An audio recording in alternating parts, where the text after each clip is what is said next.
S K ഞാനിതിനെ കാണുന്നത് ഇപ്പോൾ B J P നയിക്കുന്ന സംഘപരിവാർ അവർ മുന്നോട്ട് വയ്ക്കുന്നത് തന്നെ വർഗീയ രാഷ്ട്രീയമാണ്. പക്ഷേ ആ വർഗീയതയെ എത്ര കണ്ട് മധുരമായി പൊതിഞ്ഞ് ജനങ്ങൾക്ക് മുന്നിൽ വെക്കാൻ കഴിയുന്നു എന്നുള്ളിടത്താണ് ബി ജെ പിക്ക് കേരളം പോലൊരു സംസ്ഥാനത്ത് എങ്ങനെ ഗ്രാജുവൽ ഗ്രോത്ത് ഉണ്ടാകുന്നു എന്നതിനെ നമ്മൾ കാണേണ്ടത്.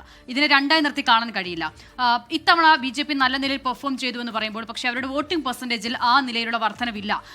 കഴിഞ്ഞ തെരഞ്ഞെടുപ്പിൽ 2021 2016 അപേക്ഷിച്ച് അത് കുറയുന്നുണ്ട്.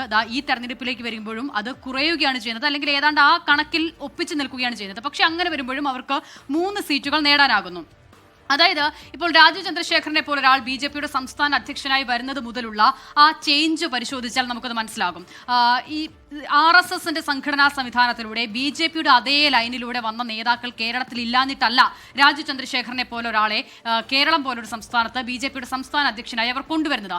അതിൽ തന്നെ വലിയ ആ സമയത്ത് വലിയ അഭിപ്രായ വ്യത്യാസങ്ങളൊക്കെ അവർക്കുള്ളിൽ തന്നെ ഉണ്ടാക്കുകയും ചെയ്തിട്ടുണ്ട്. അപ്പോൾ രാജീവ് ചന്ദ്രശേഖരനെ അവതരിപ്പിച്ച സമയം മുതൽ തന്നെ ഈ വർഗീയ രാഷ്ട്രീയത്തെ കവർ ചെയ്യാൻ കഴിയുന്ന നിലയിൽ ഒരു എലൈറ്റ് പൊളിറ്റിക്സ് മുന്നോട്ട് വെക്കുക എന്നുള്ളതായിരുന്നു ബി ജെ പിയുടെ അവർ കേരളത്തിൽ ആ സമയം മുതൽ പ്രവർത്തിപ്പിച്ചുകൊണ്ടേയിരുന്ന തന്ത്രം. അതിനുശേഷം രാജീവ് ചന്ദ്രശേഖരന്റെ ഓരോ പ്രസ്താവനയും പരിശോധിച്ച് നോക്കൂ. രാജീവ് ചന്ദ്രശേഖർ കാര്യമായി ഈ ഭിന്നിപ്പിക്കുന്ന നിലയിലേക്കുള്ള പ്രസ്താവനകളിലേക്ക് പോകാതെ തെരഞ്ഞെടുപ്പിന്റെ സമയത്ത് പോലും നരേന്ദ്രമോദിയുടെ വികസനം എന്ന് ആവർത്തിച്ച് പറയുകയാണ്. നരേന്ദ്രമോദിയുടെ വികസനം എന്താണെന്നുള്ളത് ഉത്തരേന്ത്യൻ സംസ്ഥാനങ്ങൾ നോക്കിയാൽ നമുക്കറിയാം. പക്ഷെ അതവിടെ നിൽക്കട്ടെ. അപ്പോൾ പോലും ജനങ്ങളോട് രാജീവ് ചന്ദ്രശേഖരനെ പോലൊരു നേതാവ് ഇത് മാത്രമാണ് പറയാൻ ശ്രമിക്കുന്നത്. അതേസമയം ബി ജെ പിക്ക് ഈ നിലയിലുള്ള ഒരു വലിയ ഗ്രോത്ത് കേരളത്തിൽ ഉണ്ടായിട്ടുണ്ടെങ്കിൽ എന്തുകൊണ്ട് 3 സീറ്റുകൾ നേടാവുന്ന നിലയിലേക്ക് അവർ വരുമ്പോഴും ബി ഗോപാലകൃഷ്ണൻ വിജയിക്കുന്നില്ല, കെ സുരേന്ദ്രൻ വിജയിക്കുന്നില്ല, ശോഭാ സുരേന്ദ്രൻ വിജയിക്കുന്നില്ല, അതുപോലെ തലപ്പൊക്കമുള്ള അവരുടെ നേതാക്കൾ വിജയിക്കുന്നില്ല. അപ്പോൾ അതിനപ്പുറം ബി ജെ പിക്ക് ഇവിടെ ഗ്രോത്ത് ഉണ്ടായി എന്നതിനപ്പുറം ബി ജെ പി മുന്നോട്ട് വയ്ക്കുന്ന എലൈറ്റ് ക്ലാസ് പൊളിറ്റിക്സ്, അതായത് ഈ വർഗീയ രാഷ്ട്രീയത്തെ അവർ ഈ മധുരമായ ഒരു സംഗതിയിൽ പൊതിഞ്ഞ് അവതരിപ്പിച്ച എലൈറ്റ് ക്ലാസ് പൊളിറ്റിക്സിന് അല്പം കൂടി സ്വീകാര്യത കിട്ടി എന്നുള്ളത് തന്നെയാണ് കാര്യം. ഇനി തിരുവനന്തപുരത്ത് കോർപ്പറേഷൻ ഭരണം ബി ജെ പി പിടിക്കുന്നതിലേക്ക് പോകുമ്പോൾ അവിടെ ആരെയാണ് അവിടെ മുഖമായി നിർത്തിയത്? അത് ശ്രീലേഖ IPS എന്ന് പറയുന്ന ഈ ബി ജെ പിയുടെയോ RSSന്റെയോ ആ നിലയിൽ പരുവപ്പെടലുകൾ വന്നിട്ടില്ലാത്ത ഫേസ് അല്ലാത്തൊരു നേതാവിനെയാണ്. അതിലൂടെയാണ് അവർ ആ കോർപ്പറേഷനിലേക്ക് അങ്ങനെ വരുന്നത്. അതിനുശേഷമാണ് VV രാജേഷിനെ പോലെ ഒരാളെ ആ നേതൃസ്ഥാനത്തേക്ക് കൊണ്ടുവരുന്നത്.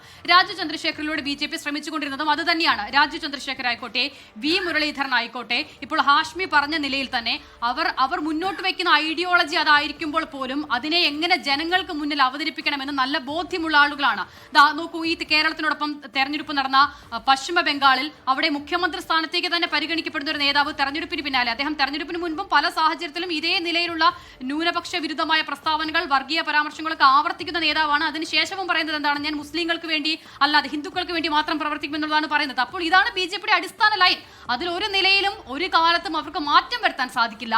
പക്ഷേ ഇപ്പോൾ കേരളത്തിന്റെ ഒരു പൊതു സാഹചര്യത്തിൽ അത് പറഞ്ഞാൽ അവർക്ക് ഉണ്ടാകാനിടയുള്ള പ്രതിസന്ധികൾ എന്തൊക്കെയാണ് എന്ന് തിരിച്ചറിഞ്ഞ നേതൃത്വം രാജീവ് ചന്ദ്രശേഖരനെ പോലെ എലൈറ്റ് ക്ലാസ് പൊളിറ്റിക്സ് മാത്രം സംസാരിക്കാൻ കഴിയുന്ന ആ നിലയിൽ ഇമ്പാക്റ്റ് ഉള്ള ഒരു നേതാവിനെ ഇറക്കുന്നു. അതിനുശേഷം ആ നിലയിലുള്ള ചിട്ടയായ പ്രവർത്തനങ്ങൾ അവർ നടത്തുന്നു. അത് മാത്രമാണ് ഇവിടെ സംഭവിച്ചിട്ടുള്ളത്. അല്ലാതെ ഗ്രൗണ്ട് ഉണ്ടാക്കാൻ ബി ജെ പിക്ക് ഇപ്പോഴും കഴിഞ്ഞിട്ടില്ല.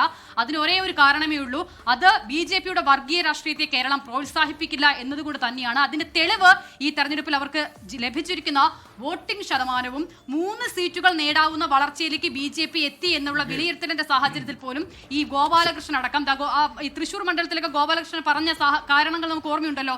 മുസ്ലിം അല്ലാത്ത ആരും ഇതുവരെ ഇവിടെ ജയിച്ചിട്ടില്ല. ഇത്തവണയും ജയിച്ചിട്ടുള്ളത് മുസ്ലിം പേരുള്ള ഒരാൾ തന്നെയാണ്. അപ്പോൾ അവർ മുന്നോട്ട് വെക്കുന്ന രാഷ്ട്രീയത്തെ ജനങ്ങൾ തള്ളിക്കളയുന്നതിന്റെ ഏറ്റവും നല്ല ഉദാഹരണമാണ് അത്തരം നേതാക്കൾ പരാജയപ്പെടുന്നത്. പകരം ഈ വർഗീയതയെ ഈ നിലയിൽ ഒളിപ്പിച്ചു കടത്താൻ, പൊതിഞ്ഞു കടത്താൻ ശ്രമിച്ച എലൈറ്റ് ക്ലാസ് പൊളിറ്റിക്സിന് വിജയം ഉണ്ടാകുകയും ചെയ്തു. അതാണ് സംഭവിച്ചത്.